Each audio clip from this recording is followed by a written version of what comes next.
Hello everyone, દ્રષ્ટિસ cooking ટૂરમાં આપ સૌનું સ્વાગત છે। આજે આપણે નાના મોટા બધાને ભાવે અને બાળકોને તો ખૂબ જ પસંદ પડે તેવું ડ્રિંક હોટ ચોકલેટ બનાવીશું। તો હોટ ચોકલેટ બનાવવા માટે એક પેન લઈ લઈશું અને તેમાં આપણે અડધો લીટર દૂધ ઉમેરીશું। ત્યારબાદ દૂધમાં આપણે 1 ચમચી ખાંડ, 1 ચમચી કોર્નફ્લોર અને 2 ચમચી કોકો પાવડર ઉમેરીશું। હવે ગાંઠા ના પડે ને તે રીતે બધું જ બરાબર મિક્સ કરી દઈએ અને ત્યારબાદ આપણે તેને ગરમ કરીશું।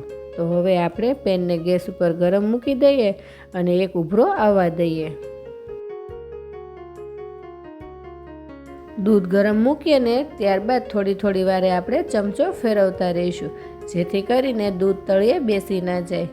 ત્યારબાદ દૂધ થોડું ગરમ થાય ને એટલે આપણે તેમાં 1/3 કપ જેટલી ડાર્ક ચોકલેટ ઉમેરીશું।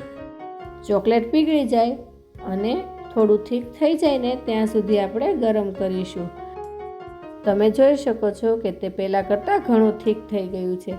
તો બસ આ સમયે આપણે ગેસને ઓફ કરી દઈશું અને ત્યારબાદ તેને આપણે ગરમ સર્વ કરીશું અને કોકો પાવડર અને ડાર્ક ચોકલેટના ટુકડાથી ગાર્નિશ કરી લઈએ।